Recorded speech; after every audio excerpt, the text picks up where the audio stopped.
Така, ами добро утро. Малко тук се промениха нещата. Аз планувах да направя на живо излъчването във Фейсбук за това представене, по-конкретно как сакралната архитектура може да преобрази женското тяло. Но тъй като не съм много запозната с настройки, явно не ми тръгна камерата. И поради тази причина другата опция беше Zoom. И така, сега ще си го направя в Zoom и след това ще пусна записа в групата, така че всеки ще може да си го гледа, който има интерес към тази тема.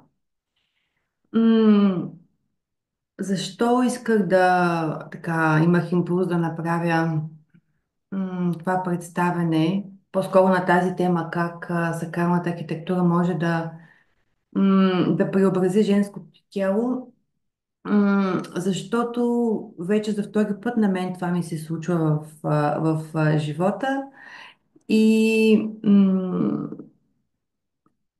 така, радвайки се м,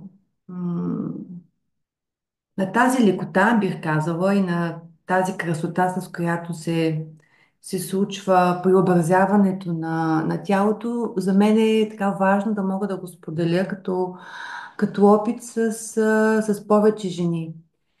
Защото м- си мисля, че жената м- желае да първо да пребивава в тяло, което да усеща добре, да бъде свързана с него, желая да се чувства добре в него и желая да бъде красива. Това е импулс за всяка една жена. М, Тази среща така съм я планирала в няколко части. Първо искам да разкажа за себе си, за моя път. В тази група има около 600 човека и повече, които някои от тях аз въобще не познавам, други от тях имам така щастието, радостта да познавам, но по-скоро за тези, с които нищо не знаят за сакралната архитектура. Тук са дошли от любопитство, ам, по някакъв начин са се озовали и може би ще им бъде интересно пътя на една друга жена като тях, която благодарение на сакралната архитектура е могла да преобрази своето тяло ам, от едно тяло, с което не съм имала връзка. Така, моята история всъщност, това е първата част от срещата, искам да разкажа за нея. Моята история с сакралната архитектура започна през 2017 година, когато отидох от любопитство на един семинар, бях в Русе. По професия аз съм учител, преподавам английски м, на възрастни. От тази година вече на деца, но до сега работих и цяло с възрастни. От 2010 година се занимавам с сугестопедия, водя курсове по английски, по тази прекрасна система, създадена от българския лекар, психиатър, доктор Лозанов. Имах възможността да се обуча при него 2010 година още, когато се завърна в България и от тогава моят живот се преобърна, в смисъл такъв изоставих традиционния начин на преподаване, може би знаете, който е учил английски, школи, нива, тестове, граматика и от толкова много информация езикът ти се връзва на флонга и нищо не можеш да кажеш. И работейки в езикова школа 7 години в София тогава живеех и всъщност виждах как покрай това надпреварване да се свърши учебника, те хората не можеха да говорят. И когато открих сугестопедията и присъствах на един час, тук малко отваряме на скоба, може би, за да може, понеже между сугестопедията и сакралната архитектура има допирни точки. Аз съм ги открила в годините и те не са една и две. Така че мисля, че този разказ би бил също полезен. Когато се докоснах до сугестопедията, до един час, който преживях и видях как всичко се случва леко, красиво, като на игра сякаш. И тогава си казвам, ами аз защо да продължавам да преподавам по тея скучни, те не че са скучни, но учебници, които учат на парче, нали, те учат всичко изолирано.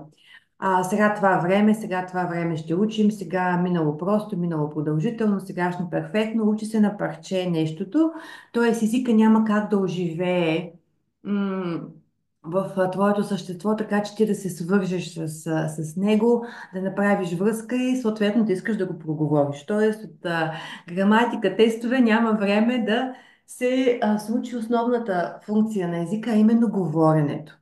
Защото езика за какво е? Той е за общуване, да се разберем какво искаме. И тук нали, искам да направя препратка към сакралната архитектура. При нея също ние работим цялостно, ние не работим на парче. Тоест сега аз ще си поправя днеска рамото, утре ще си поправя слънчевия сплит, в други ден крака ще си поправя, т.е. да търся правилността на различни ставни нива изолирано.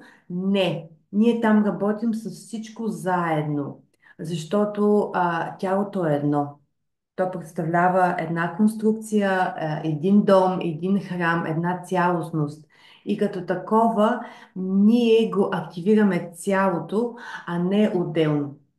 Така, но каква е връзката за мен с сакралната архитектура и сугестопедията? Тя тръгна от там, че аз се правих курс в Русе, сугестопедичен по-английски и отидох на такъв семинар в Русе, който беше тогава 2017 за 8 март, беше, си спомням.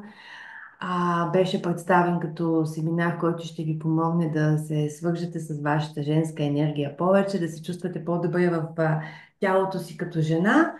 И аз си казвам, защо пък не да си подаря това нещо за 8 март.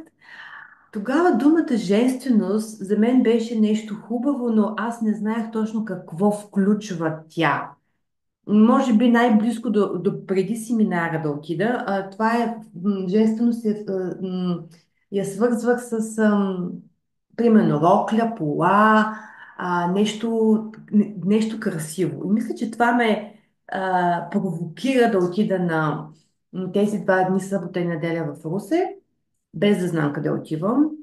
И това, което се случи, беше, че попаднах сутрин от 10 до 5 бяха заниманията в една зала, около 10 на жени бяхме.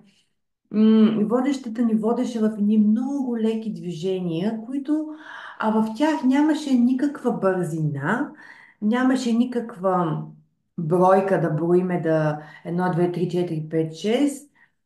По-скоро всичко беше като един някакъв лек поток, но ние задържахме в конкретни движения, задържахме и дишахме. И точно това задържане, примерно какво имам предвид, сме задържали, така сме си изнасяли ръката, да си представите. После на постелката ще отидем, ще направим някои неща, за да усетите, който иска, разбира се.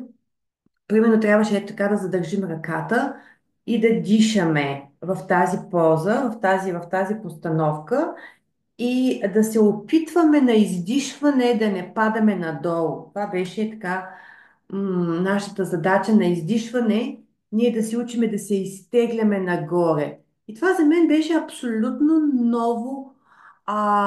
нова страница, която никога не съм чела. Как аз така на издишване да се издигам нагоре. И видях голяма трудност с това издигане нагоре, защото тялото ми беше, и на картинката се вижда, на събитието съм сложила 4 картинки. Първата картинка е точно това, което аз съм, може би, месец след този семинар, 2017. Тялото беше пълно, отпуснато, с коремче, и аз го бях приела за даденост, че то е така. Че в този живот така съм построена, аз да нямам талия, да имам корем, да съм отпусната, да имам повече плът около бедрата. И че това е така. И просто на някой е дадено да са по-оформени, на други не. Аз така в това вярвах. Но след тези 2 дни, значи от събота, неделя, дишане, задържане в определени постановки, дишане и изтегляне нагоре, Първо, след първия ден имах мускулна треска на тялото, то ме болеше тук и там на абсолютно неподозирани места за мен. Това първо. Второ, въобще не знаех какво се случва и си казвам, това въобще не мога ума ми да го разбере как се случва. И третото беше, трудно е. Трудно ми е, не мога да задържам, просто клепвам надолу. Но на сутринта на другия ден, в неделя, като станах да отида да си измия зъбите, в банята, начина по който си спомням, това е много така силен момент, който се е запечатал в съзнанието ми. Начина по който се наведох да си измия лицето и зъбите, беше различен. И аз тогава си казвам, какво става? Защо? Връщам лентата назад и си казвам, ами да, ние задържахме толкова много в определени такива постановки, дишахме. Значи задържам много, имам предвид 10-20 секунди, съм задържала 30 секунди, даже до минута. Стигахме, дишахме. Кой колкото може, нали? Примерно аз в началото на 10 секунди и тялото ми увисваше. Аз просто не можех да, да удържа, да удържа тази изправеност. Просто падах надолу. Но после пак даваш си нов шанс, пак изправяш, пак продължаваш. И тогава вече 20, 30, 40 секунди задържах. И в един момент водещата казва, ами да, момичета, нашата цел е да стигнем до 20 минути. Тогава само чух 20 минути задържане на ръцете, така и викам, тук, нали, въобще главата ми не можеше да го побере, че това е възможно. Как аз мога да задържа примерно в тази постановка и да дишам 20 минути. И тогава тя каза, ами да, след като успеем да задържим 20 минути така, тогава промяната се случва. И аз чувам го това нещо, промяна, 20 минути, мозъка ми казва, това не може да стане.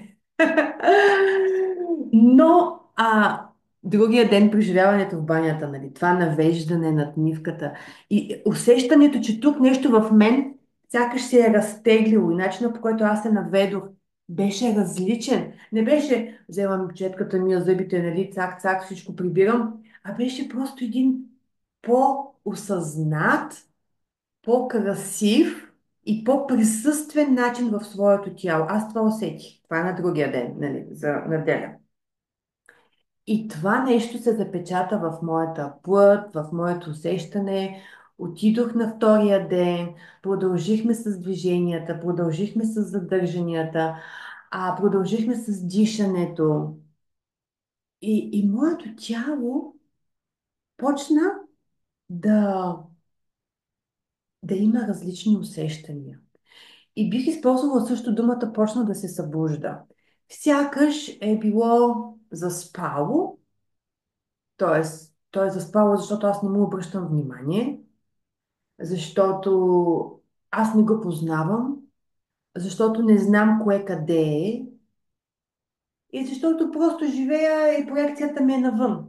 Какво правя, с какво се занимавам, къде ще отида, сега какво ще направя в работата си. Нали, проекцията ми е навън в това, което правя. Но познанието за това, как е построено моето тяло, аз го нямах. И когато дойде това различно усещане вследствие на тези 2 дни, аз си спомням, бях в Русе и си мислех за пъпа, как пъпа ми сега отива навътре, как се качва нагоре, как съм си поставила ходилата, дали са в осите. Защото в сакралната архитектура това представлява така едно базово знание, ние да се запознаем с тялото, с неговия вертикал, което ние ще направим днеска с вас на постелката. Това, което исках да кажа, че след тези 2 дни тялото ми, попивайки това знание и докосвайки се до това различно усещане вътре в себе си, то почна да търси новите неща. Почна да търси осите, почна да търси вертикала, почна да наблюдава как са поставени ходилата, почна да мисли за пъпа, почна да мисли за главата. Тоест, ума ми и тялото почнаха да вървят един към друг. Така бих го описала най-близко до моите усещания. И тогава си дадох сметка, а, че аз съм живяла 36 години. Значи 2017 съм била на 39. Да. Дадох си сметка. Мисля, че бях на 38 всъщност тогава. Значи може да е било 2016. Та 38 или 39 години в живота си аз съм живяла неосъзната за това какво представлява моето тяло. И м- това осъзнаване и това ново усещане, което изпитах относно пъпа, относно рамената, относно ушите, относно главата, относно ръцете и тези неща, които чух от водещата, за която съм и безкрайно благодарна за този път, който тя отвори пред мен 2017 година или 16, наистина тук не съм много сигурна. А тези неща, които чух от нея, аз почнах, аз съм ги чула, нали, 2 дена те са говорени, говорени, говорени и аз почнах да ги търся вътре в себе си, в своето ежедневие. Защо почнах да ги търся сега, като си задам въпроса? Ами защото почнах да ги търся, защото движенията ми се промениха, т.е. вътре в мен се беше разтворило едно друго пространство. Беше се разкрило едно друго усещане. Мисля, че това е най-точното определение. Аз се бях докоснала до нещо различно като усещане вътре в мен и това ме накара да продължа. Просто аз исках още от това усещане. Това е. И това ме накара след това да поканя водещата на семинара в Търново. Направихме първия семинар още същата година, даже си спомням, че беше март месец, точно за празника на Търново, да, на 22 март. Значи много бързо се случиха нещата. М- Явно импулсът в мен е бил много силно запален от това. А може би това, че пък съм се занимавала и с преподаване, имам така... лесно ми е да обяснявам неща, да контактувам с хора. А това съм го правила много време. Водила съм групи в преподаването по английски. Обичам контакта с хората и да дам това, което аз съм усетила. За мен това е голям подарък. Да споделя нещо, до което аз съм стигнала, да мога да го обясня просто на човека срещу мен, който също търси нещо различно, търси някаква промяна. Може би това също ми е помогнало, сега разсъждавайки си, но тогава да, тя дойде, направихме семинара, аз продължавах да не зная за какво става въпрос, въобще продължавах да не разбирам въобще нищо за какво става въпрос, но просто знаех, че дишайки, аз усещах, че като дишам и като се движа и като търся правилността в своето тяло, аз усещах как нещо в мен се променя. Малко по малко. Усещах, че от една отпусната и неосъзната маса, използвам думата маса, защото тогава не съм се усещала тялото като плът, която може да бъде удовлетворена. Маса или по-скоро материя, една отпусната материя. Усещах как тази материя, благодарение на тези движения и на това търсене и на това дихание, което беше бавно, проточно, напълващо, и с това издигане нагоре на издишване, аз усещах, че от тези така фактори, от тези компоненти, които работеха, към които аз се стремях, които се комбинираха един към друг, аз усещах, че тялото ми почва да се променя и вътрешното ми състояние също се, а, се променяше. И това ме накара да почна, да, 22 март, с този семинар. И мисля, че след няколко месеца аз ходих и на други семинари, май на други места тогава пак. И, и, и когато събрах така, може би вече някаква база данни от движение, от начин на движение, от начин на дишане и аз си казвам просто Деница, действай. Събрах кораж и почнах да водя група в Търново, тъй като си имах център м, в който се водих с гостопедичните курсове, имах си пространство, чудесно. Два пъти в седмицата се събирахме с няколко жени и аз влязох така в коража, в смелостта да почна да водя, защото водейки какво се случва? Аз усещам своето тяло, аз правя нещата, търся построяването вътре в мен и озвучавам това построяване и помагам и на другите жени, които са ми се доверили и са дошли там, водейки от тяхното любопитство, от тяхното желание за промяна, от тяхното желание да усетят нещо различно, да почувстват себе си по различен начин. И когато тези жени присъстват около теб, това е изключителен, усетих го, че е изключителен силен мотив. А аз да дам най-доброто от себе си и аз да чуя себе си по най-добър начин, за да мога да се свържа с моя вертикал, с моите ставни нива, за да мога така да озвуча построяването, че и дамите, които са наоколо, и те да направят връзка с техния вертикал и с техните ставни нива. Това може би за тези, които нищо не знаят, сега им звучи нали, съвсем неясно какво е това вертикал, какво е това ставни нива, но след малко, като отидем на постелката, ще ви се изясни. Така.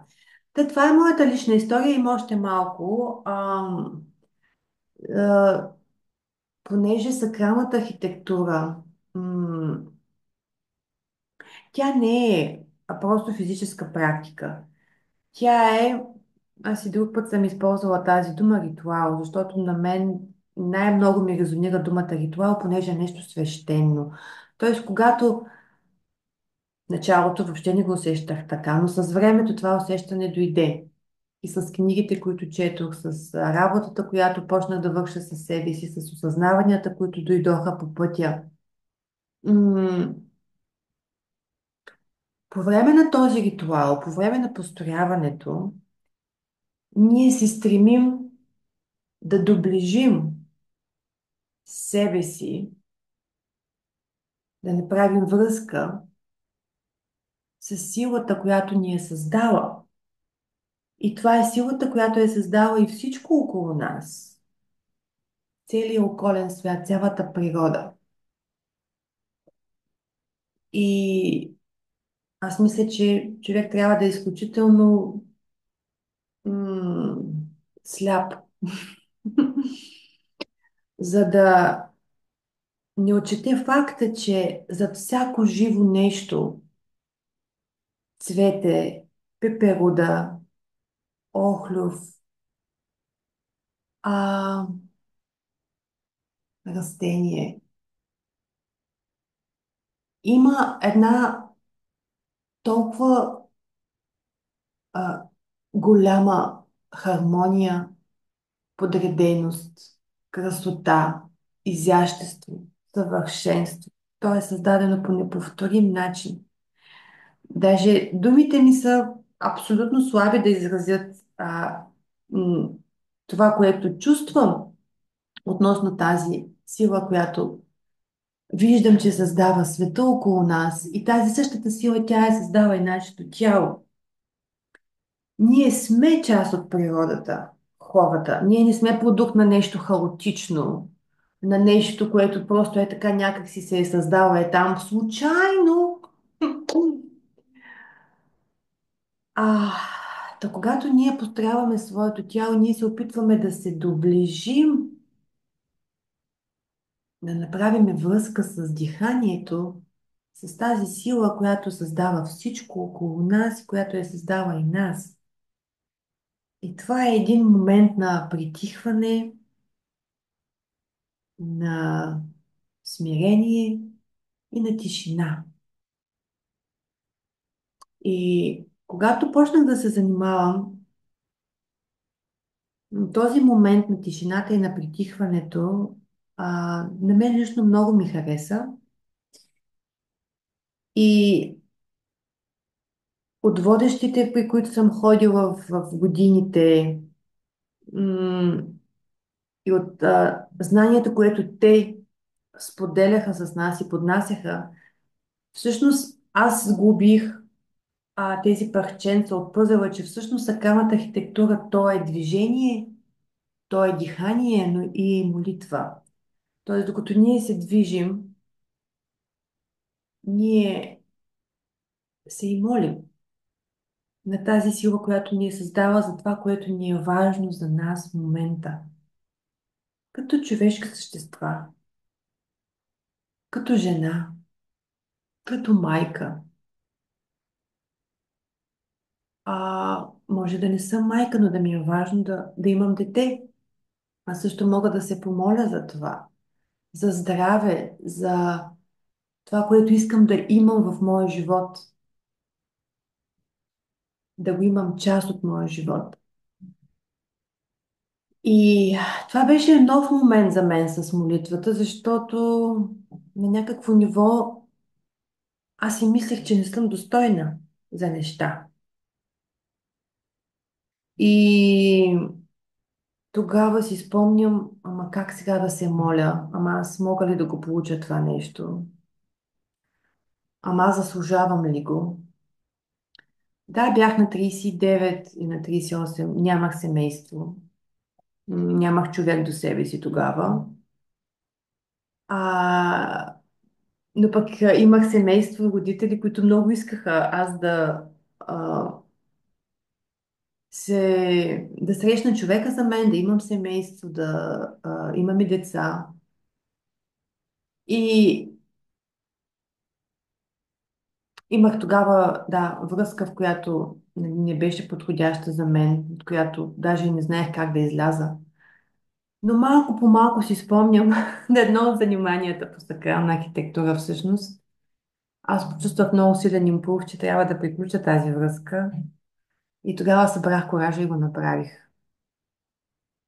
Не ми беше лесно, но си спомням, че импулса за това нещо аз го почувствах на едно от заниманията и той беше толкова силен този импулс, че аз не можех да го пренебрегна. Защото цялото ми тяло го каза: Деница, направи го, това не е човека за теб. А те нещата бяха тръгнали така в доста вече напреднала фаза. И аз не можех да спра. Просто нямах коража да спра тази връзка, която не беше за мен. Но си спомням, че едно от заниманията беше май месец, беше в София. Аз изпитах много силно чувство вътрешно в мен, че трябва да спра тази връзка и го направих.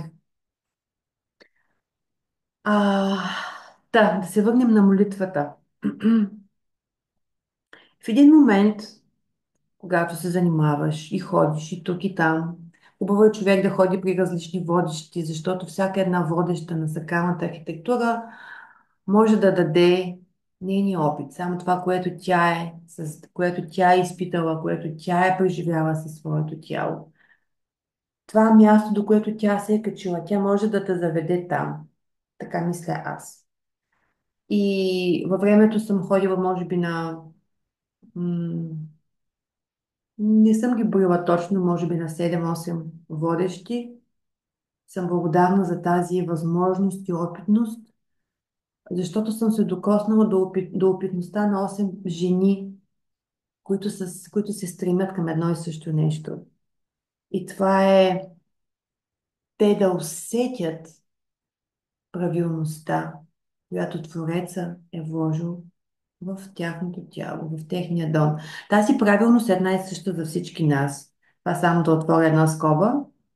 Да не си мислите, че тя е различна за жените. Не, тя е една и съща. Ние имаме едно тяло, всички имаме рамена, лакти, таз, брадичка, теме. Всички ние сме построени по един и същ начин.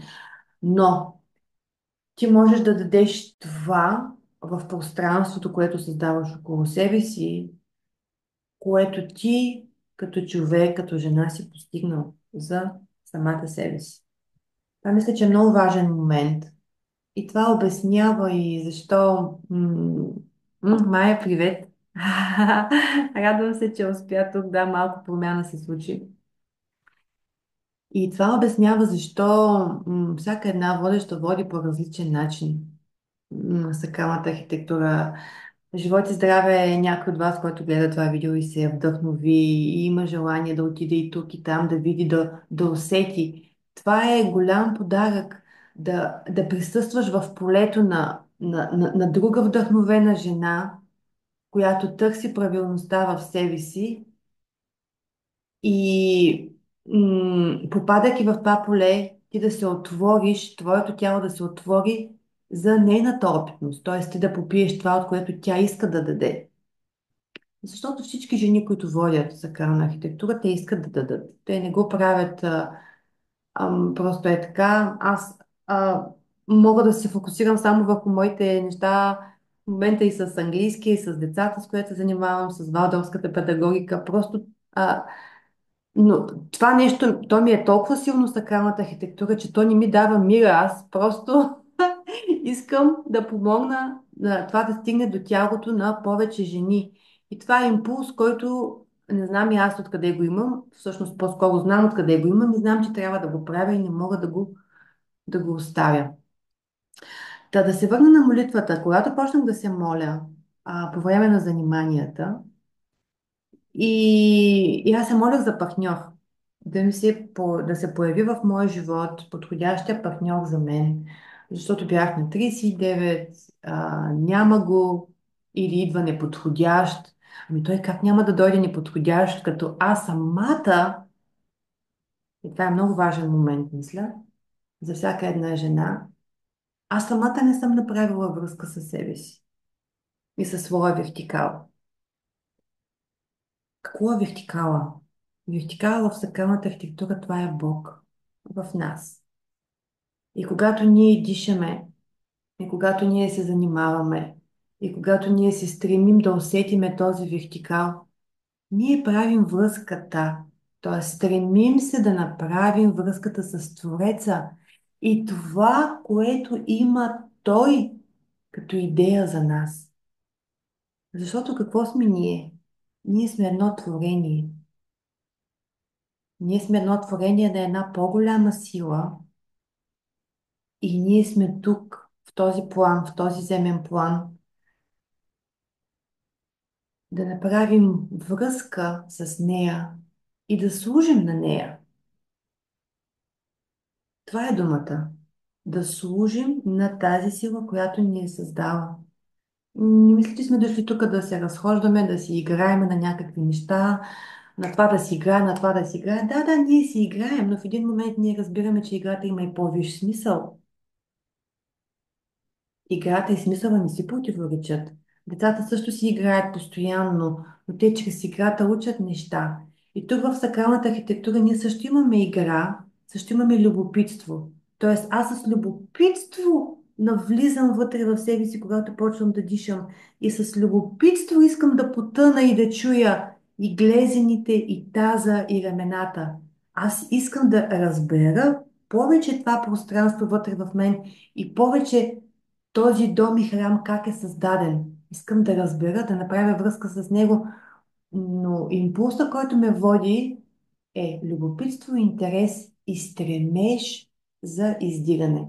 Стремеж да се свържа с това, което ме държи.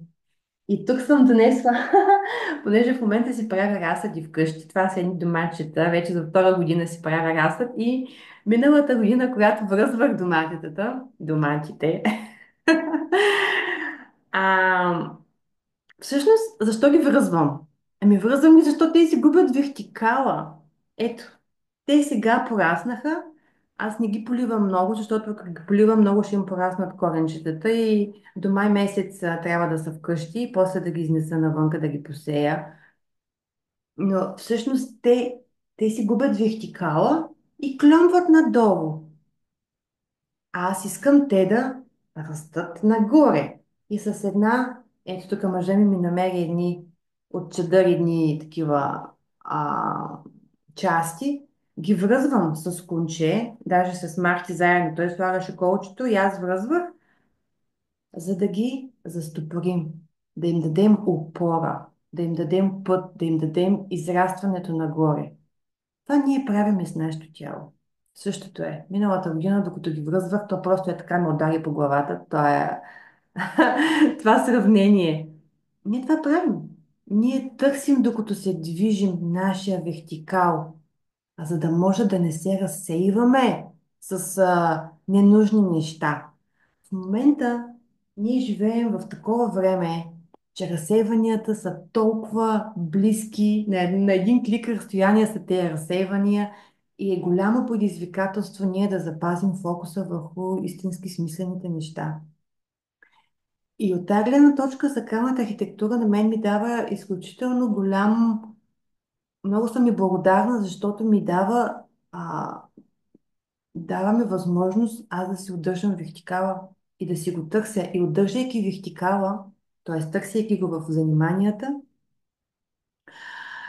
аз не се разсейвам. Т.е. мислите, които ми идват, са по-фокусирани. Аз се разсейвам. По принцип съм човек, който иска да почва много неща наведнъж и не всичко ги довършвам до край, защото много бързо се вдъхновявам и ми се пали огъня в мен, т.е. огъня ми е така, лесно ми се запалва, но и това ме разфокусира. И сакралната архитектура така се ме хванала като стабилна ос, защото ме държи в центъра. И не ми позволява да бягам насам-натам. И това, и това, и това, и това, и това. Няма смисъл от толкова много неща. На едно физическо ниво, когато тялото почва да иска много неща, обаче да стои само в искането да не прави нищо, това създава едно напълняване в нас. И ние се раздуваме, защото сме в искането и в многото. Но когато сменим фокуса и минем в вертикала, растението се прибира. То се оформя около своя вертикал. Това се случва и с нашата плът. Когато аз почнах да се занимавам и тялото ми беше отпуснато и м- не, то почна да се събира около този вертикал. И самото отслабване, така нареченото отслабване, то не е даже отслабване, думата е прибиране. Тялото се прибира, защото вече има нещо друго, което да го води. И това е вертикала. И това на метафизично ниво е същото и с нещата, които правим в живота си. Те много ли са? Тук всяка едно от вас може да си даде сметка. Много ли са нещата, които правя? Кое е нещото, което ми е водещо? Около кое искам аз да се събера? Това е много важен въпрос. Около кое искам аз да се събера, да дам своите усилия, да дам своята енергия. Защото като се разпилее, енергията се губи. Да почнах аз да се моля за партньор. Може би една година съм се молила на всяко едно занимание. Това беше намерението. В началото ние се настройваме, създаваме намерение, поставяме го между дланите си, събираме длани, издигаме ги нагоре и докато се движим, а, всяко едно дихание го превръщам в молитва, а всяко едно издишване в благодарност, че молитвата ми ще бъде чута. Защото ние, както сме творения на Бог, така и Той, бивайки наш баща и наш творец, Той иска това, което ние желаем. Той иска да ни го даде, както един родител. Мамо, купи ми този багер, купи ми този каран. М, Аз виждам светлината в него и аз искам да ми го купя, за да се зарадва. Естествено, ако няма още 20 багера, нали? Аз искам да му го дам. Защото това ще му даде радост и ще му даде, ще го напълни по някакъв начин. Моето дете в случая. Вярвам, че Бог по същия начин, Той иска да даде това, което на нас ще ни даде радост и напълване и светлина. И тогава вече аз имам смелост да помоля.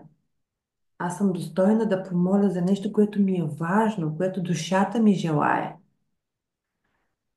И след година и може би няколко месеца, 2020 година, не 2019, аз бях в София тогава На последния модул от Валдорската педагогика, на който се обучавах, на един урок по танци в НДК, аз случайно танцувах с един господин, с който аз въобще не познавах.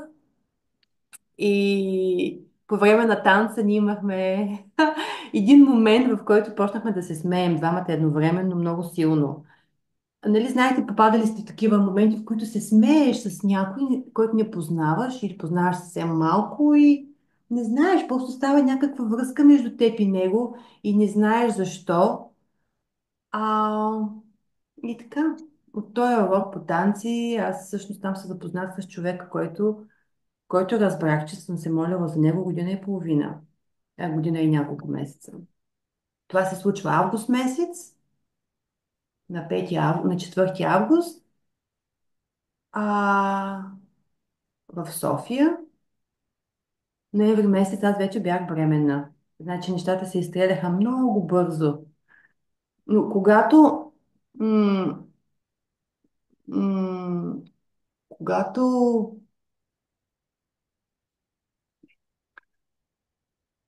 когато аз го срещнах, си спомням, енергията ми тогава беше доста висока. Тоест, сакралната архитектура, предполагам някой, нали, който е поел по този път, в един момент вижда, че променяйки си начина по който тялото м- застава, начина по който тялото стои, т.е. променяйки външното, ние почваме да променяме и вътрешното. И когато тялото почва да се оформя, става красиво. И на тебе ти харесва да се движиш. И на тебе ти харесва по друг начин да си поставяш ръцете. И по друг начин ти харесва да сядаш. И по друг начин ти харесва дори да си движиш шията. Т.е. движенията ти се променят, те стават по-красиви, по-леки, по-женствени. И това откликва на друго състояние вътре в теб. И когато вътрешното състояние вътре в нас е различно, тогава ние привличаме различни хора около нас.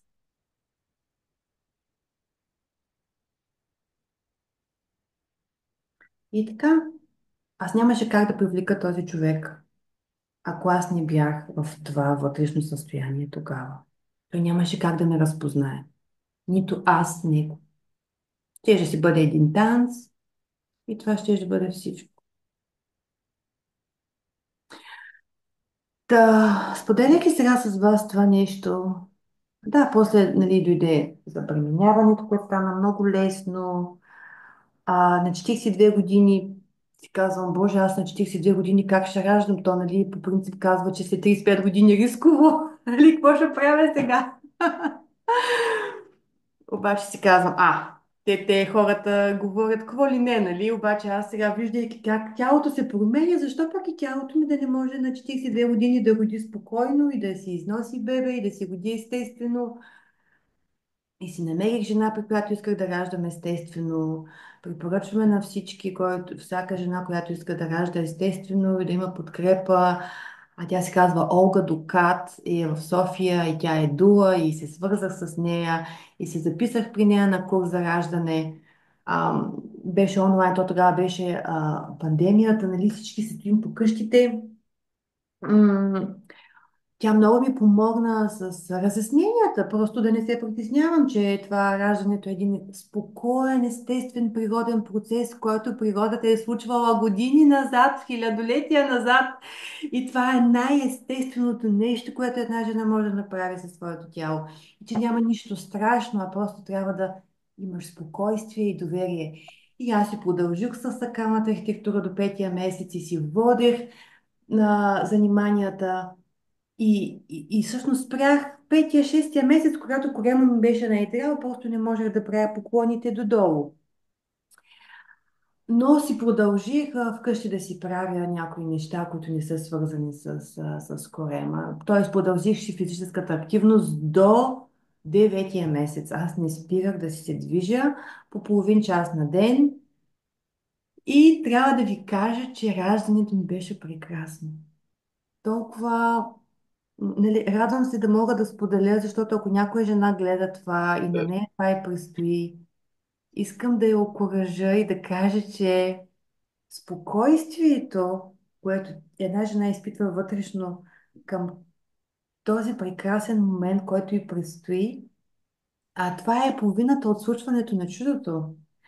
Защото когато ние сме спокойни, мозъка си отделя нужните хормони, нужното отпускане се случва, разкритието става по лесен начин. Да, контракциите ти ги има, но Олга тя ни подкрепи. Как може да те подкрепи по време на контракциите? Какво да правиш, за да минеш по-лесно през болката?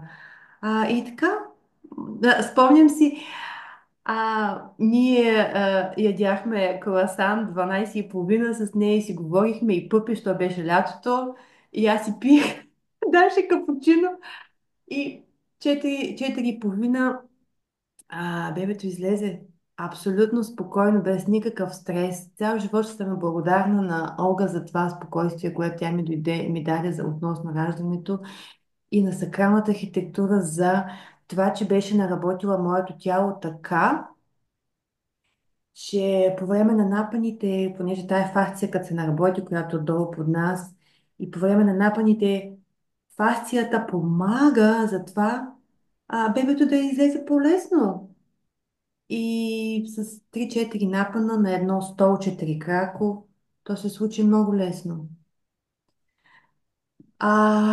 Да, това го споделям, защото нали, всички сме чували такива едни неприятни истории за раждането. А то всъщност е вълшебно. И има книга, Олга е написала "Раждане с любов". Прекрасна книга. Самата история на Олга е невероятна. Как тя има 4 деца, двете е родила секцио и толкова недоволна, толкова ядосана, озверена на това, че се е накарали да роди секцио без да има нужда. Просто защото е по-бързо и просто защото на докторите не им се занимава да чакат жената, за да стане този процес да се случи по естествен начин. Ама то в природата нищо не се случва бързо. Ние сега трябва да осъзнаеме, ние природни същества ли сме или сме нещо друго. И когато човек, една жена, се свърже с природата, било то чрез да си сееш домати, да се занимаваш с тялото си, да почнеш да шиеш, да плетеш, нещо с ръцете свързано, а, и тогава правиш избора. Аз какво искам за себе си?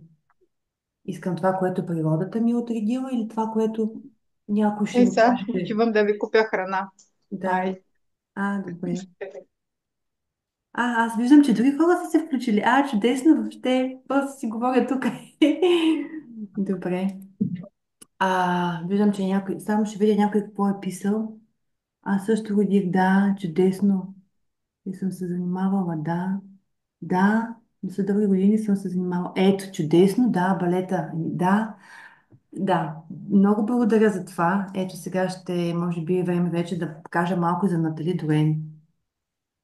Понеже този коментар е много важен за модерния, за балета. Това беше моята лична история, нали? Само завършвам с това. Раждането е чудесно.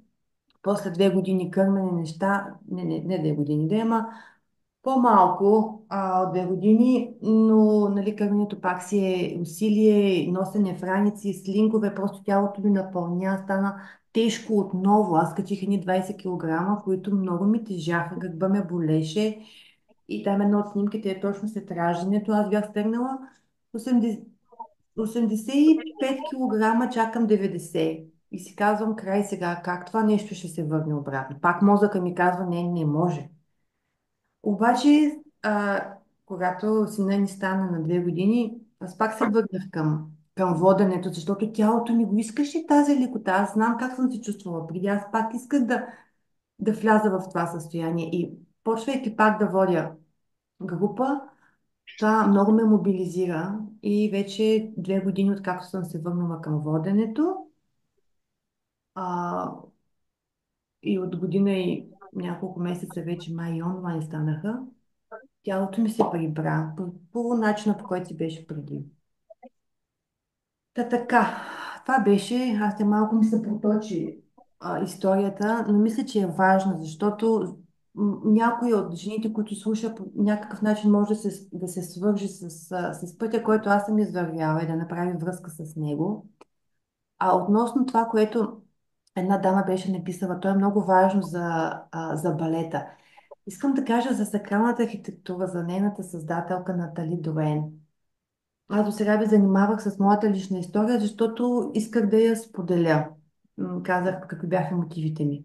Но жената, която е създала сакралната архитектура, тя е била балерина. М, Тя е била балерина.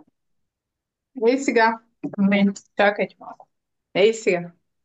А, Сега. може ли някой да си спрете микрофона, защото се чува, а пък да. После като имаме въпроси, всеки може нали, да си зададе. Благодаря. А, да, за Натали Дорен искам да кажа някои неща. Даже тук съм подготвила да ви покажа и книги, която дама има желание да разбере повече за Натали Дорен. Тя е рускиня, т.е. от руски происход е, родена е в Прага, цял живот е живяла в Франция. Женена е за граф. Ето я тук, нейното лице. Тук вече на 80 плюс години някъде, бих казала. Но в интернет има много нейни клипчета. Може да видите Натали Дроен. А, Дроен се пише с Р. Така. Има две книги за нейния живот. Едната е нейната история, любов, опит за сакралната архитектура на тялото и метафизиология на Натали Дорен. Изключително интересна книга за живота й. Докато я чете, човек се свързва с това откъде идва тя, с нейното семейство, с нейния път. Как е стигнала тя до това знание? Имала е 7 деца, а 19 внука, на 89 години си отива м, от земята. Но много ми се иска след, примерно, още 100 години тази жена да е много, много по-известна, отколкото сега и нейното знание да стигне и да оживи повече тела на повече жени по света, защото тя е създала за мен нещо уникално и то е как чрез диханието, чрез движението, жената да се преобрази и да стане, както тя казва, невеста Господна. Т.е. да се усети като дъщеря на Бог, като творение на Бог. И това е пътя, който тя е дала, чрез заниманията, чрез беседите, чрез лагерите, които е организирала, срещите. Тя правила е в нейния дом във Франция. През годината срещи с жени от Русия, от Украина са ходили, живеели са заедно с нея, беседвали са, чели са текстове на християнска тематика, беседвали са около тях, занимавали са се в нейната зала. Ако така може да видите нали, в някой нейно клипче точно самата зала как изглежда. Така, това е другата книга, в която говори повече за тялото и тя се казва Влюби се в тайната. Опит, опитът на сакралната архитектура на тялото и метафизиологията. Думата метафизиология какво значи? Мета, значи отвъд, това, което ние не го виждаме. Тоест, ние имаме физика, имаме тяло, но отвъд физическото има нещо невидимо. И това е това, което ни е създало нас. И отвъд нашето тяло, когато една жена почне да се занимава повече, тя разбира какво е заложено в ходилата, нагоре какво има в колената, в таза какво е скритото в таза, в слънчевия сплит, какво има отвъд него, в рамената, в лактите. И тази книга е много добра от тази гледна точка, защото минава през всяко едно ставно ниво и го разглежда и от физически план, и от метафизиологичен план. Така че горещо препоръчвам. а на жена, която има импулс да разбере повече, да може да си купи тези книги. Могат да бъдат поръчани. Да, Натали Дорен, да, създава сакралната архитектура на тялото. Балета много и помага, защото в балета какво се случва? Движенията там са около този вертикал и всички танци са там. Няма значение народни танци, балет. Аз съм танцувала латино, салса, кизомба също, бачата. Там в тези танци ние търсиме вертикала. Ти за да направиш толкова много въртения в салсата на тебе, ти трябва да се събереш около този вертикал. Докато танцуваш на хорото, да подскачаш, да си в синхрон, ти трябва да се събереш около този вертикал. Тоест всички танци помагат да усетиме вертикала. Защото движението, за да се получи това красиво движение, ние трябва да се съберем около нещо. И ние се събираме около този вертикал. А, да, м- Тя създава сакралната архитектура и мисля, че за нея точно водещото е не аз да изглеждам просто по-добре, а просто вътрешно, следствие на събирането около вертикала, аз да и следствие на това притихване, дишане, чувстване, навлизане навътре в тялото, аз да почувствам диханието, как по диханието всъщност аз се изтеглям нагоре и напълвам своето тяло с диханието и се уча да издишвам нагоре по този вертикал. И дългосрочно това е нейната мисия. Тя иска жената да си върне своята порода. Тя да се почувства като творение на Бог. И една жена, като се почувства като творение на Бог, тя се държи като такава. И държейки се като такава, тя си влиза в своя път. И тогава среща, и тогава и обстоятелствата около нея се променят. И тогава аз можах да срещна човек, който да види жената в мен и да ме уважава като нещо свято. Аз имам мъж и съм благодарна за него всеки ден, който ме уважава изключително много. А, Да, няма да изпадам повече в подробности, нали, но а, убедена съм, че голям пръст в това има сакралната архитектура. Така.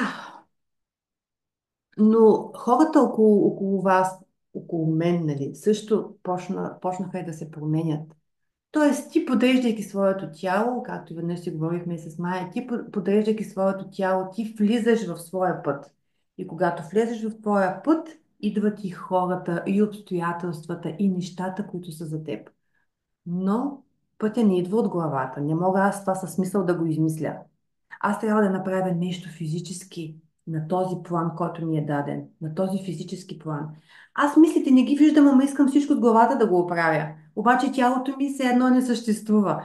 Нали, това за мен е много голям контраст, как всичко не искаме от тук от главата да го оправим, а ни мързи да се занимаваме с тялото си. Все едно то от тук надолу аз не съществувам. Само съм глава и мислене. Не. Аз имам две ръце, два крака, имам таз, имам толкова много неща вътре по мен, които са изкривени, които са пропаднали, които са отпуснати. И аз искам с тях да ми се оправят нещата отвън. Не. Първо аз трябва да се погрижа за себе си, за своето вътрешно пространство, и за моята къща, и за моя дом, ако искам да се променят нещата около мен. И колкото повече време аз отлагам това осъзнаване, толкова повече ще си цикля в един цикъл. Ще си въртя една и съща плоча. Защото от някъде трябва да почне да се разплита това кълбо. И тялото е много добра плоскост, откъде да почне да се разплита това кълбо. И затова сакралната архитектура е а, уникален инструмент, уникален начин ние да почнем да работим със себе си, и работейки със себе си, да намерим себе си, да поправим себе си, за да облагородим и пространството около нас, и семействата ни, и децата ни, и там, където ходим, и на работното място, където сме. Тоест, ние навсякъде създаваме едно пространство около нас. И това пространство зависи от нашето вътрешно състояние. И това е път. И, и всъщност това са стъпки по пътя. Добре. Аз може би ще спра да говоря вече. Мисля, че доста неща поговорих. И сега бих искала да направим нещо на постелките. Ако имате постелки до вас, би било чудесно да ви разкажа малко повече за тялото, за вертикала, да си го представите къде е. Така че ви бих ви поканила да отидем на постелки, който има около него. Ако нямате, не е проблем, просто нали, на пода. Така, пусна лампата.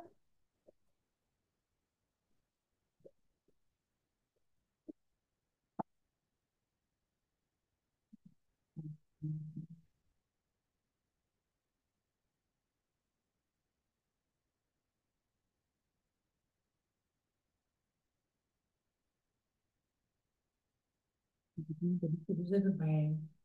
Някой, ако има въпрос, нещо, което го вълнува, спокойно може да пише в чата. Аз после ще оставя няколко минути и ще погледна въпросите и ще се опитам да отговоря, така че който нещо го напира отвътре и иска да пита, спокойно може да пише. Така. Добре, ами, момичета, аз доста неща ви дадох като... Това е просто поток, който тръгна от мен да се излива. Аз не го спира, защото вярвам, че има нещо важно в него. Така. Чухте в времето до сега, че ние говорихме много за вертикала. Какво значи този вертикал? Вертикала си го представете, като чуете дума вертикала, какво си представяте? Еми една права линия. Ето. Ето тук съм взимала една точилка да ви покажа. Всички, нали, точени имаме в къщите точилки. И тази точилка, всъщност този вертикал присъства в нашето тяло. Той съществува, той го има в нашето тяло, той не се вижда, но ние се учим да го усещаме, да го търсим. И сега ще ви покажа как къде минава той, да си го представите. Така, първото нещо, което правим е с ходилата. Ние построяваме нашето тяло, използвайки ето тази мярка. Палец, трети пръст. За всяка една жена това е нейната индивидуална мярка. Така че може да си я, да си я направите. Хубаво си разтваряте палеца и третия пръст. Да. И ето това е разстоянието от тук до тук. С тази мярка ние търсиме много неща в нашето тяло и сега ще ви покажа как поставяме ходилата. Слагаме едното ходило и до него на втория пръст слагаме палеца. На втория пръст.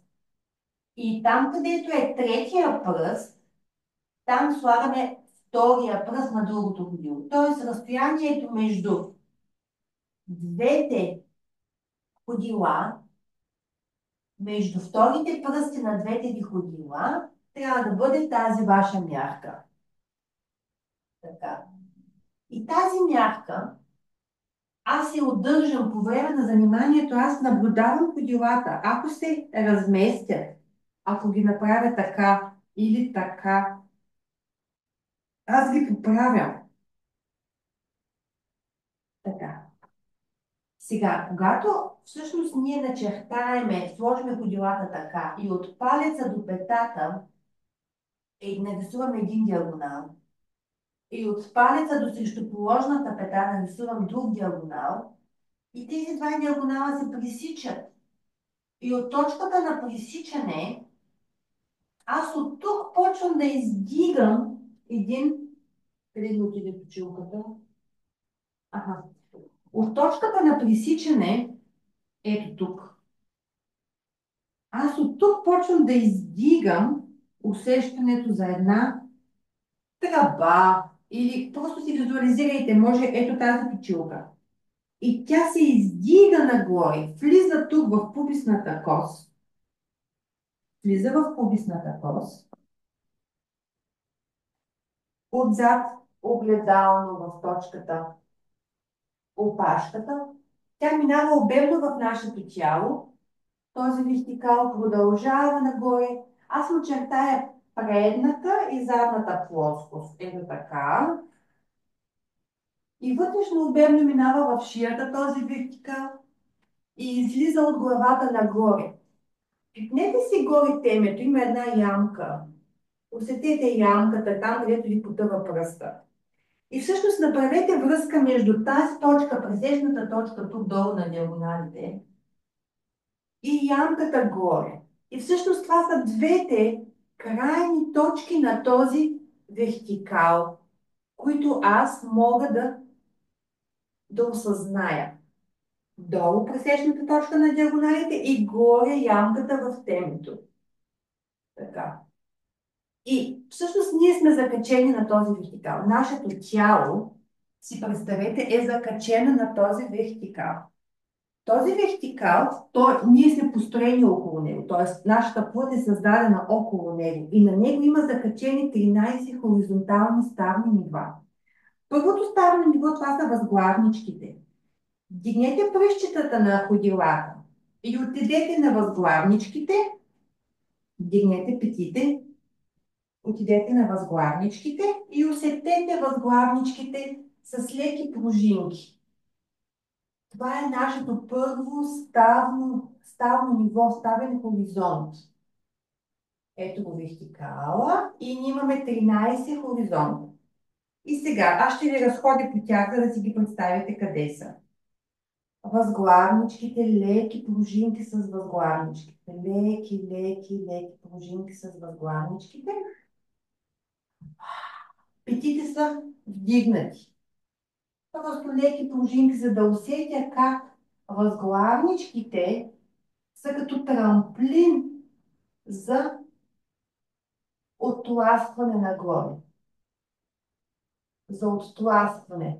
Аз от възглавничките търся усещането, че се оттласквам. И като дам леките колена напред, натискаме с възглавничките пода, натискам пода и сякаш пода ме оттласква нагоре. Раздвижваме петите, раздвижвам. Бавно спускаме петите надолу. Ние се учим да чуваме всеки един ставен хоризонт. Първо да се запозная с него къде е и после да му търся мястото, правилното място. Нашето тяло се свлича надолу, защото то е разместено. Ставите се разместват и то се изкривява и отпуска. Втория ставен хоризонт, това са нашите глезени, пипнете си ги, усетете ги. Когато ходилото е поставено правилно, глезена също, нагоре като втория етаж, като мислиме за етажи, глезена също си търси неговото правилно място.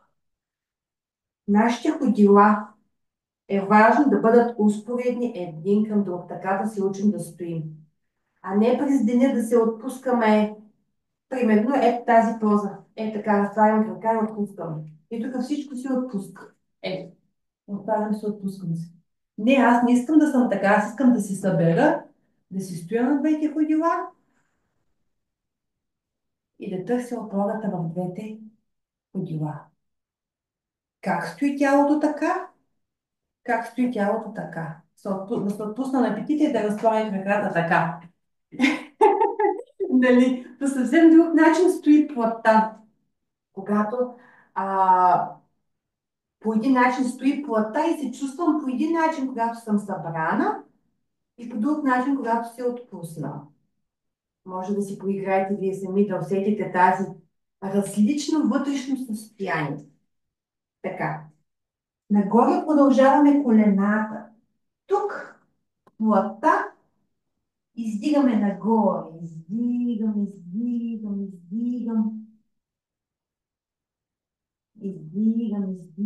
Издигам.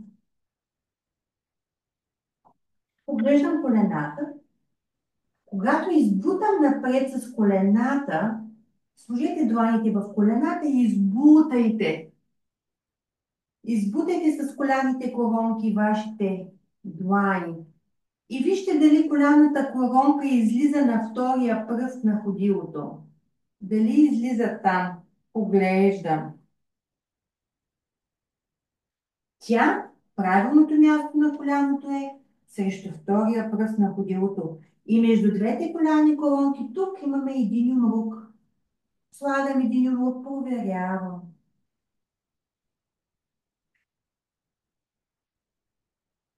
Издигаме нагоре. Тук издигаме нагоре плътта. Издигаме нагоре.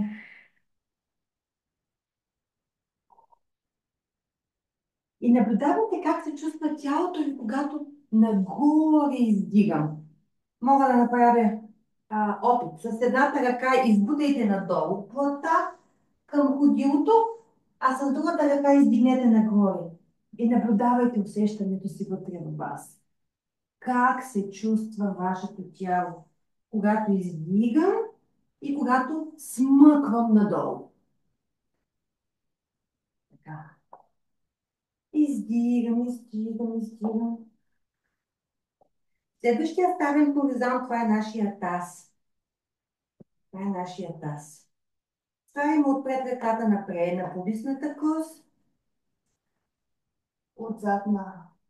Усетете опашката и ето така сакралната кост. Тук отзад има едно малко триъгълниче. Това е сакралната кост. Това е връзката между долното и горното. Това е много важно място на тялото. Отпред то отговаря на 4 см под пъпа. Така. Слагаме едната ръка отпред, другата отзад. И бавно с леки пружинки с колената. Избутвам напред с пубисната кост напред. Ето това тук долу е пубисната кост. Избутвам напред. И създавам усещането, че предната ръка и задната са в две успоредни плоскости. Изпускам таза надолу. Сякаш искам да го спусна точно в точката на диагоналите, която начертахме долу. Дишам. И това нещо може да бъде доста дискомфортно като усещане, да удържам хем стъпалата така, хем колената, хем таза. Ако долу съм се изкривила в началото, е доста дискомфортно като усещане. Но с времето, с заниманията, с разтяганията, нещата се подреждат. Моят таз, моите колена бяха на съвсем друго място, поставени в началото. Затова и тялото ми изглеждаше различно. Така, издигаме нагоре. Тук така също. Лапта, издигам нагоре. Следващия ставен хоризонт, това е слънчевия сплит. Просто само да ви ги маркирам, да ги усетите. Слънчевия сплит. Ето таза е тук. Тук на таза, пъпа е тук. Между пъпа и пубисната кост също е една ваша мярка. Ето пубисна кост, пъп. Между пъпа и хълбушната кост е същата мярка. Между пъпа и другата хълбучна кост същата мярка. Тази. Така, от тук, от пъпа нагоре, търся слънчевия сплит. Тук много жени, ние сме, включително и аз, пропаднали надолу. Тоест, ние ето тук тази зона, която е, тя се е свлякла надолу, това разстояние въобще не е високо, каквото трябва да бъде, защото ето този курсет тук не е включен. Той не е наработен. И ние тук сме се отпуснали. И това нещо става на хармоника с времето. И коремчето излиза отпред. И после кръста почва да боли. Така, това е една от задачите, с която работим в сакралната архитектура. Ето тук тази зона, ние да я направим силна и включена. И имаме движения за нея, които много помагат за прибирането на корема. Така. Продължаваме нагоре. Слънчевия сплит трябва да бъде висок, момичета. Висок и сплетен. Той затова се казва сплит, защото трябва да бъде сплетен. Мъжката енергия при мъжете слънчевия сплит е разтворен. Те са така. Те се справят с живота. Това е тяхната роля на мъжете. Нашата роля не е тази. Нашата роля е да сме събрани, да сме сплетени, да сме присъстващи в телата си и да имаме доверие, че мъжът ще се справи. Много важно това. Да му дадем на него възможност той да се справи, не аз. Аз имам друга задача. Да, също мога да се справям с неща, но не това е фокуса за мен. Моята роля е да присъствам в своето тяло, да го усещам, да го издигам, да го сплитам и да създавам това състояние около себе си, което изпитвам вътрешно, когато съм в красотата, лекотата и доверието. Знам, че това създава доста съпротиви в много от нас, но това ни показва, че ние сме се отклонили от пътя си. Няма как ние да сме се отклонили от нашия път и да искаме всичко около нас да се оправи и да бъде добро. И да става по-добро. Ние трябва да си се върнем на пътя, ако искаме нещата около нас да се променят. Ние като жени. Така, издигаме нагоре. Тук също слънчевия сплит го споменахме. След това идва рамото. Ето може да усетите рамената. Ако сложите палеца на ямката, с третия пръст избутате настрани. Това тук е рамото. Това е същата мявка. На топчето на ключицата, с третия пръст избутвам в страни. И на другата ключица, с третия пръст избутвам настрани. Така. Рамената са далеч от ушите, хващам рамената, давам ги надолу.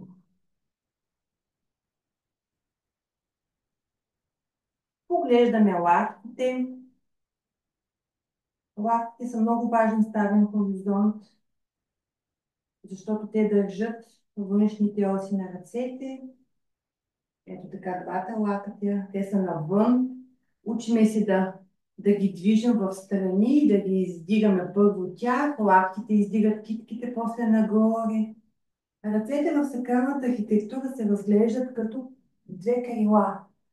Като две крила, които са готови за полет. Раздвижете вашите ръце нагоре, надолу, запазвайки основата, ходилата,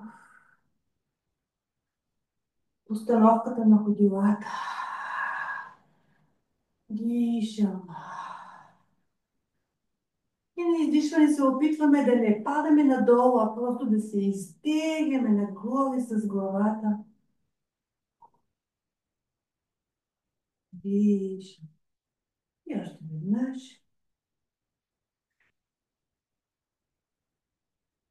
Спускаме надолу. Следващия ставен хоризонт са китките. Китките са като продължение на ръката.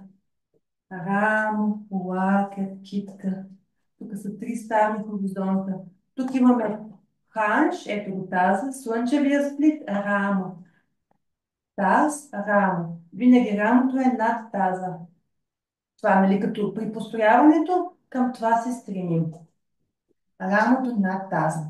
Но това се случва, когато ето тук тази зона стане силна. Когато тази зона стане силна и държи тялото събрано, тогава рамената може да си почваме да ги търсим тук над таза. 12-я хоризонт брадичката. Може да усетите, тук долу има една ямка под брадичката. Може да сложите палеца в ямката между ключиците, а с третия пръст е така нагоре. Изтеглям, изтеглям, изтеглям. Слагам брадичката на една масичка, невидима. И с центъра на главата се изтегляме нагоре. 13-я хоризонт е темето. центъра на главата. И винаги на издишване, ние това, което правим, се изтегляме нагоре. На издишване. Тоест диханието е дишвам и съм се повдигнала на вдишване и на издишване се изтеглям нагоре на издишване. Бавно спускаме ръцете. Колената винаги са меки. Раздвижваме ги така често, за да сме сигурни, че колената не са заключени. Когато нещо е заключено, ето така, това сега е заключено, ставата, аз губя усещането за коляната става. Като загубя усещането за коляната става, тук няма проточност. И винаги колената са меки и винаги търся отласкването от възглавничките. Преди да направим някое движение, искам само да нарисуваме осите на краката, да си представите къде са. Краката имат 4 оси, ходилата 2, но сега с ходилата няма да имаме време да се занимаваме. Само краката ще нарисуваме от втория пръст нагоре ямките на глезените. Тук между ямките на глезените вижте пак същата ваша мярка. Палец, трети пръст. Продължаваме нагоре коляните колонки. Същата мярка. Палец, трети пръст. Ето тук нагоре са предните оси на бедрата. В сакралната архитектура бедрата, тук също на наред има две ямки. Усетете, тук е долният триъгълник на нашето построяване. Има две ямки, пръчетата потъват, може да ги усетите. И това е същата мярка, която мога да потърся. Дори да не е същата, когато тялото почне да се прибира и се връща към неговия първоначален вид, както му е зададено да бъде, тук се появява това разстояние. Така, продължавам нагоре. Ето тук свършват предните оси на бедрата. Още веднъж втори пръст. Ямката в глезените, издигаме нагоре. Чертаейки осите също си ги представяме като вертикала, обемни. Те са обемни оси. Защо си ги представяме обемни? Защото после се учим да дишаме по тях. Да вкарваме диханието по тях и да напълваме плътта с него. Така. Предните оси, задните оси, петите, глезена, ямката. Тук отзад също имаме ямки в коляните сливки. Нагоре издигаме. Ето тук хубаво тази зона я повдигаме нагоре. Тук ако пръстите влязат навътре, ще усетите тазобедрените кости. Тя ги усещаме много добре, когато сме на земята. А тук само с пръстите, като влязат навътре, може да ги усетите тазобедрените кости. Много са важни, тъй като тук е четвъртия ставен хоризонт. Продължаваме нагоре. Ето тук са ямките. Пак има две ямки. Тук завършват задните оси на бедра. Още веднъж. Пета, свивки, нагоре, плата, повдигаме. Много е важно, момичета, да се учим да не стоим отпуснати на петите, за да се свлича това нещо назад. А ние се учиме да стоим на възглавнички и сводовете да ги усещаме като дъги, от които също се отласкваме. Сводовете на краката. Тук повдигаме нагоре. Ето тук ямките. И всъщност това са две огледални оси. Предна, огледалната е задна. Абсолютно огледална. Така. Вътрешната ос от палеца, кокълчето, ямката на свода. На свода също имаме ямки на най-високата точка по търсете, ямките в сводовете. Горе, кокълчетата на глезените, продължаваме нагоре. Ето тук усещаме коста от към коляната, става нагоре, издигам плата Издигам, издигам, издигам, издигам, издигам. Двете вътрешни оси се събират, в чатала влизат и се преливат в уста на вертикала. Ето, те влизат от тук, повдигат плата и влизат в уста на вертикала, която ние търсиме обемно в движенията на издишване.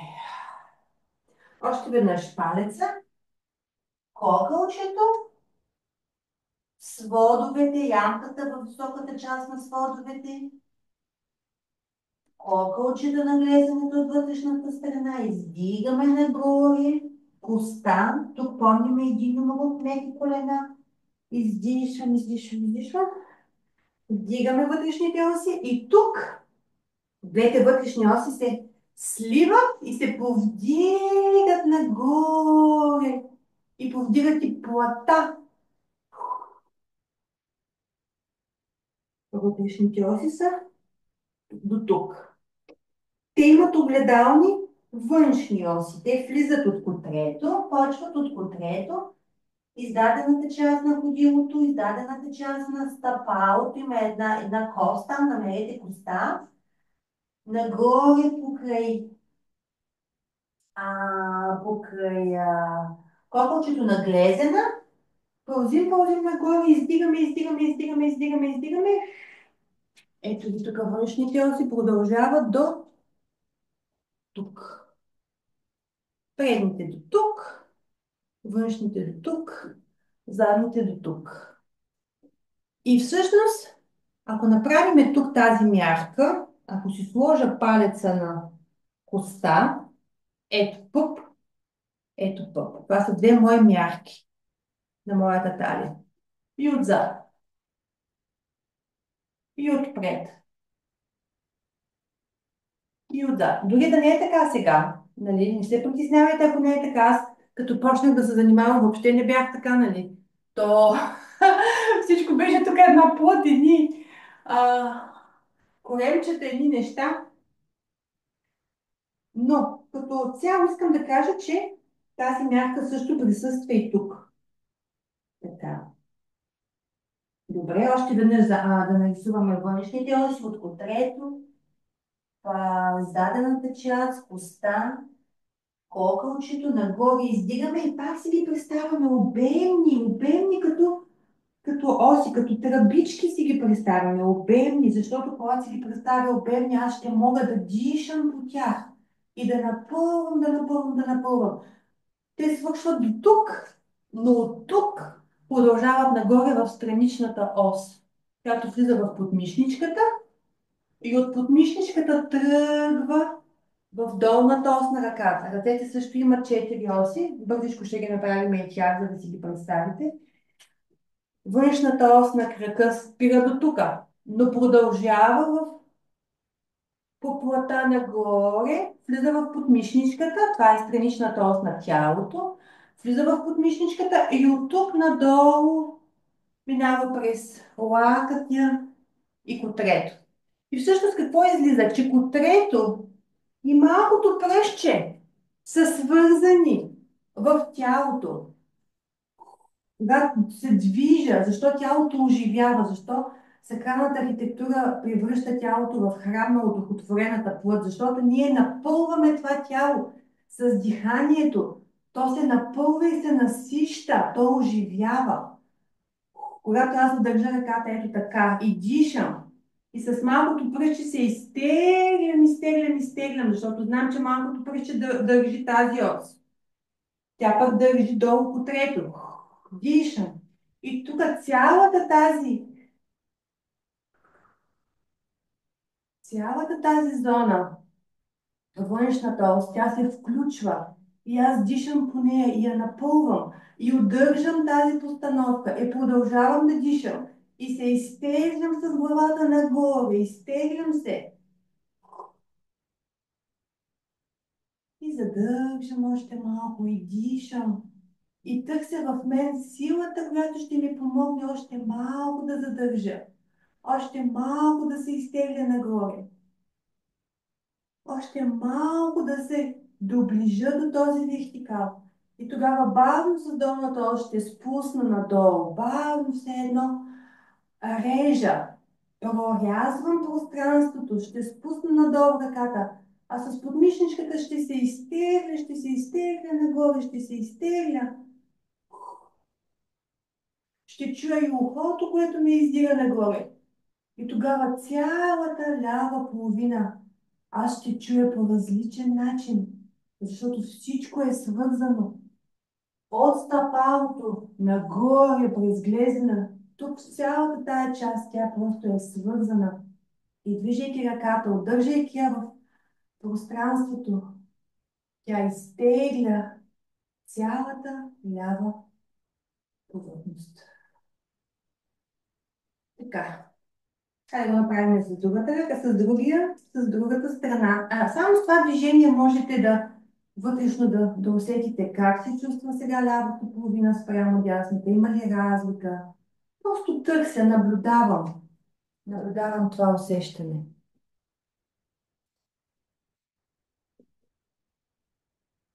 Така. С другия крак издигаме страничната ос.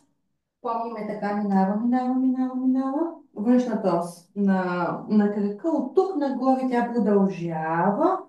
Влиза в подмишничката. Има тук пак една ямка. И тук надолу минава в долната ос на ръката. Долната ос. Котрето, изтеглям котрето. Навън. Дишам. Хващаме таза с едната ръка, за да имам стабилност в този хоризонт. И ще задържа малко ръката в тази постановка. И с котрето ще изтегляме напред. Ще искам да чуя котрето. Сякаш съм поставила ръката в пространството. Вижте, тя не е вяла, тя не стои така. Тя е просто сякаш включена. Както в балета балерините се движат, те сякаш се поставят на пространството ръката. И самото пространство ги подпира. И те с главата се изтеглят нагоре, защото са си наработили усещането за вертикал. Дишам и се изтеглям с котрето. Изтеглям напред.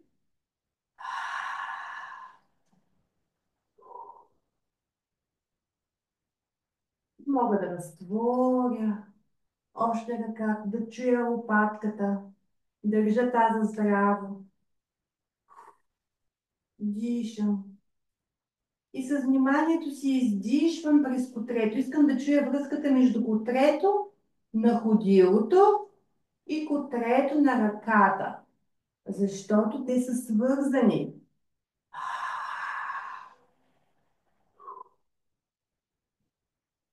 И вече, когато ми е трудно да задържам, ние още сме далече от 20 минути на задържане, но бавно с ръката спускаме надолу. Спускам, а с подмишничката се изтегляме нагоре. Тук е също важно да чуя подмишничката като част, важна част от тази конструкция, от тази архитектура. Натали Дорен казва, първата църква, коя е създадена в природата? Това е човешкото тяло. Тук ние можем да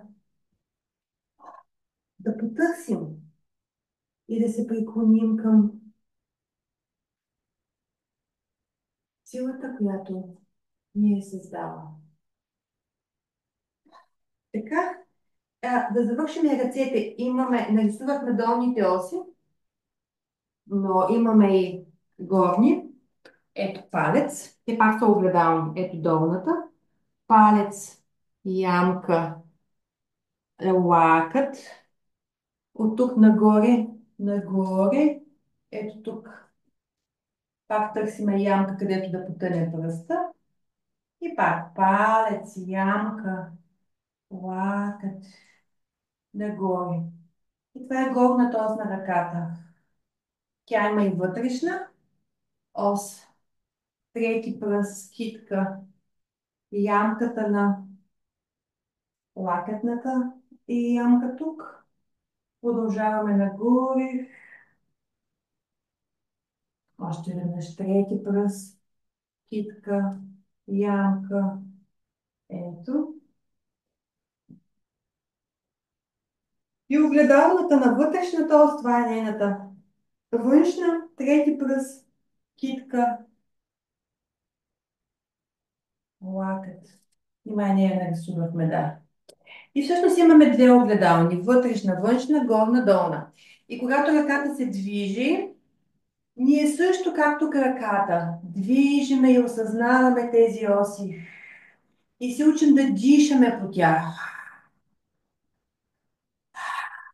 Дишаме, дишаме, дишаме, дишаме. Началото е трудно, защото ръцете са ни изкривени. Те са отпуснати. Това тук е отпуснато. Ръката не ги знае тези оси. Но малко по малко, стъпка по стъпка, се учим да ги търсим като движения и като усещане. И другата ръка да начертаеме. Начертахме долната, сега горната, палец, ямка, коста тук отгоре. Продължаваме нагоре, тук ямката също потъва. И пак палец, ямка, лакът настава. Ето нагоре. И тя огледална на долната. Вътрешната ос. Трети пръст, ямка, лакът настава. Нагоре издигаме. И търсим къде пръстът ще потъне в плата. Трети пръст. Аз да кажа, че нямам образование, такова не съм учила кинезитерапия и там разни други, нали, с тялото свързани. Всичките ми познания са свързани с това, което знам от сакралната архитектура, но ми е много интересно вече за тялото, кое как става. И в момента така съм отворена да повече неща да разбера на ниво повече на анатомия, на физиология на тялото. Така, но просто исках да го кажа това нещо, че нямам такова образование. Така. И тези четири оси на ръката са пак огледално. Вътрешна, външна, горна, долна. И когато ние движиме ръката, ние търсиме усещането, както казахме, подилата са опорите, стъпалата са трамплин, от стъпалата се отласкваме нагоре. Сега ще направим едно движение, с което ще завършим нашата практическа част. И ще има малко време за въпроси. Така, поставете подилата. Ще направим едно движение без толкова много обяснения, за да усетите потока а, на построяването. Отпускаме ръцете на предните оси. Построяваме ходилата. Ето знаем вече предните оси. Дишам. И почвам да усещам как ходилата ми се разтварят, сякаш са като две широки ноздри, с които мога да вдишам. Разтварям ходилата, вдишвам през тях. И усещам как диханието тръгва от ходилата, напълва глезените, колената, напълва бедрата, напълва таза, събирам го в пъпа. И със самото дихание двете ръце поемат нагоре, бавно се плъзгат по пространството. Сякаш искат да го изследват, да го усетят, да взаимодействат с него. Дишам. И на издишване не падам. На издишване се изтеглям нагоре, с центъра на главата. Вдигам петичките и усещам как нямам тежест на петите, а имам отласкване и импулс за растеж от възглавничките. Разтваряме ръцете в страни, лактите избутват пространството, избутват силно с лактите, избутвам пространството. Чувам рамената, чувам лопатките. Оставям долните оси в пространството, събирам пръстите. Лактите са окръглени. И сякаш третите пръсти искат да се съберат един към друг. Усещам вътрешните оси. Бавно събирам и търся вътре в мен издигането. От главата нагоре. Събираме двете длани. Красив триъгълников форма между рамената, длани, китки. Дишам. И с долните оси. Бавно прорязвам надолу пространство. Бавно.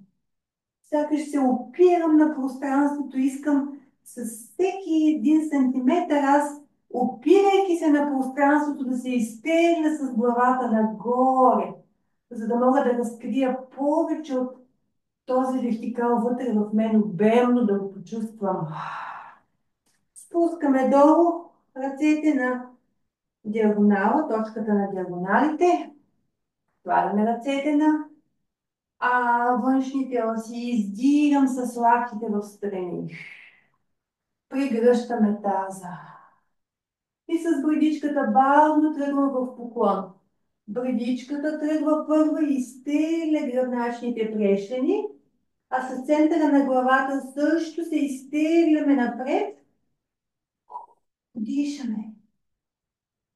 Издишвам с отворена уста в началото, за да мога да се изтегля. И не само в началото, за да мога да се изтегля на издишване и повече вътре в себе си да изтегля тялото нагоре. Главата натежава, спускаме я бавно към стъпалата.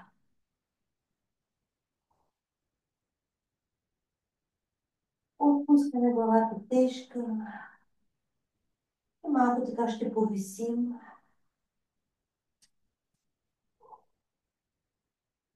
И ще създам усещането, че главата още малко натежава и изтегля гръбначния стълб надолу и разтегля пространството между прещините. И ще подиша малко в това пространство. Представям си как дишам и обливам пространството между прещените на гърба. Напълвам го с диханието, напълвам го с светлина, енергия, любов. Напълвам.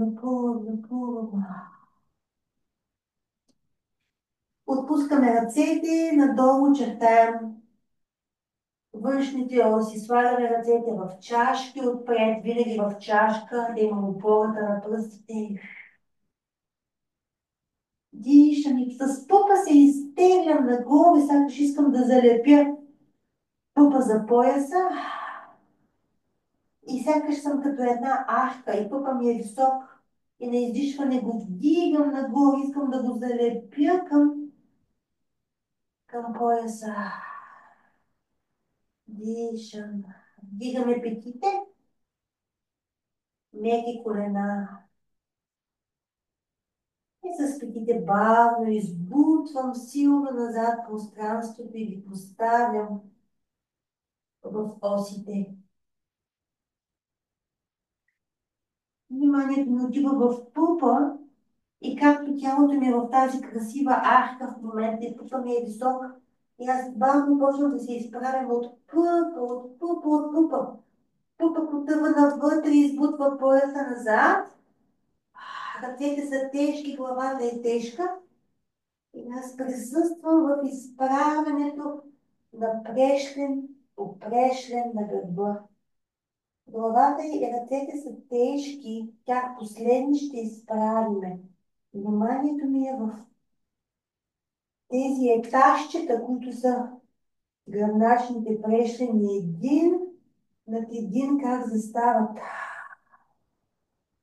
подредени един на друг.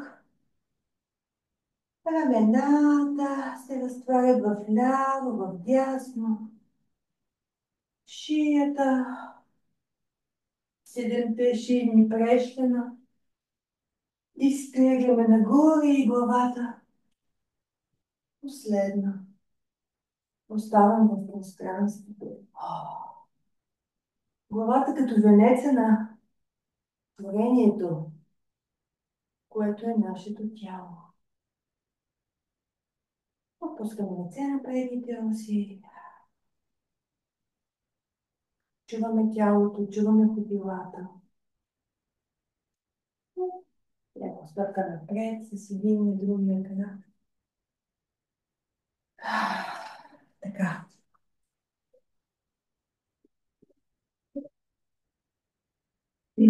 Момичета, исках да ви завършим с едно малко движение горе-долу, за да усетите този поток, в който се случва в сакралната архитектура. Ние се движим, той е като една вълна от движение в движение. Знаеме, тялото ума знае за осите, знае за вертикала, но ги търси във всяко едно движение и ние търсиме това издигане вътре в нас, във всяко едно движение. Няма значение дали ще си брадичката само ще преместя, дали рамената, дали таза, ние го търсим това вътре в обемно в нас, да го почувстваме. И който търси, намира. С това може би ще приключа, тъй като тялото почва да откликва, тези усещания се усилват, увеличават се. В момента, в който за първи път човек усети вертикала, това е невероятно усещане. То отнема време. Спомням си аз в началото, беше ми така доста трудно да усетя. Но малко по малко нещата се случват, защото продължих да търся. И преди да ви дам възможност за въпроси, искам да кажа, че водя занимания и онлайн, вторник и петък, вторник от 9:30 до 10, в петък от 9:30 до 10:30 тези занимания имат запис и могат да се правят в удобно време, в рамките на месеца, в който примерно решите да се включите.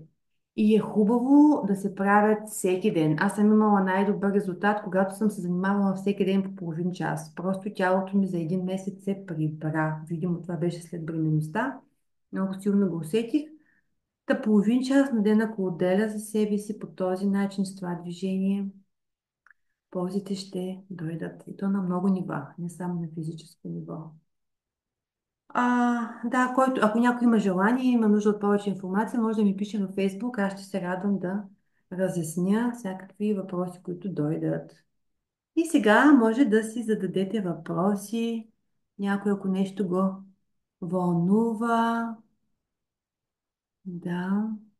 Може ли да подскажете, да покажете отново мястото между брадичката и лицето? Аха, между ключиците. Между брадичката и ямката. Да. Да, да, може. Ето сега ще го покажа. Брадичката и ямката. Така. Ето, имаме ключици. Ето ги нашите ключици. Може да си ги усетите. Пипнете ги.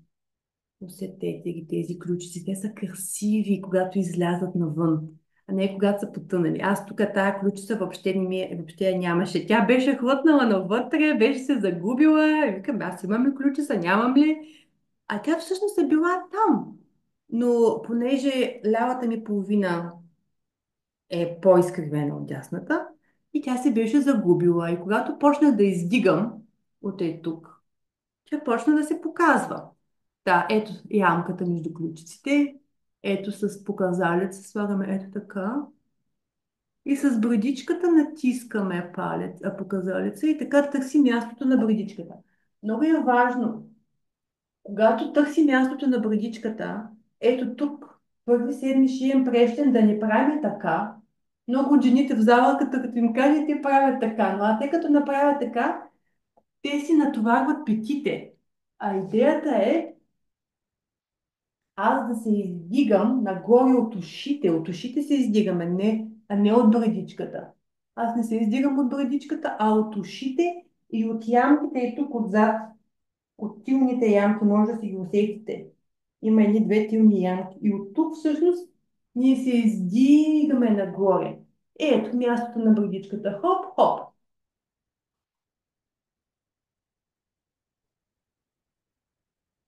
Дишам. Трябва да дишаме, за да може тялото да запомни. Защото то като е свикнало да стои така, нали, на него не му е комфортно да стои така. И просто затова заниманията са два пъти в седмицата, аз да дишам, да го търся. Един час да го търся това място на брадичката и брадичката ми ще го запомни. Тя просто почва да го помни. Но пак да ви кажа, за да държим така брадичката, много е важно тук кокцета да стане силен. Този кокцет тук. Тук стане ли силно,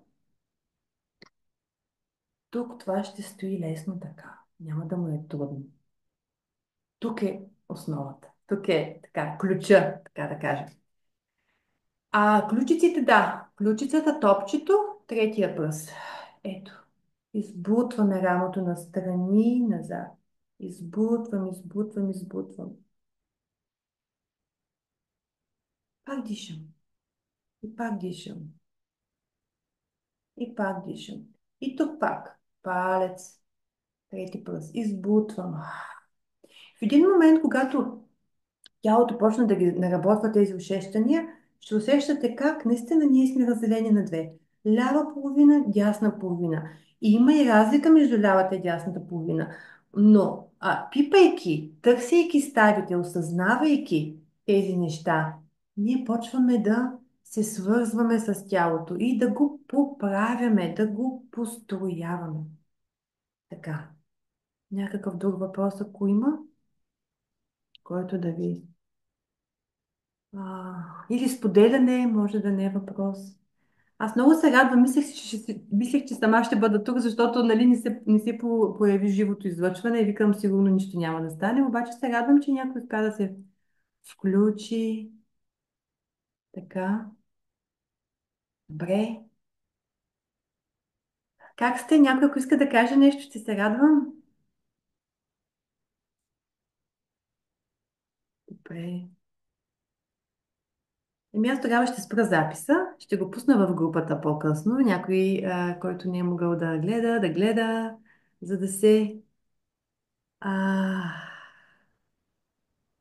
м, да, да, тази яснота около сакралната архитектура малко да се вдига, да не е така, нали, какво е това, що е това. То е нещо прекрасно, лесно, подредено, логично. От всякъде просто е система, която е много подредена, смислена и, и красива. Така че ви благодаря, че бяхме заедно. Благодаря ви за Благодарим ти, ние, вниманието. Дани. Да, спирам записа и някой после, ако иска нещо да каже, аз съм тук.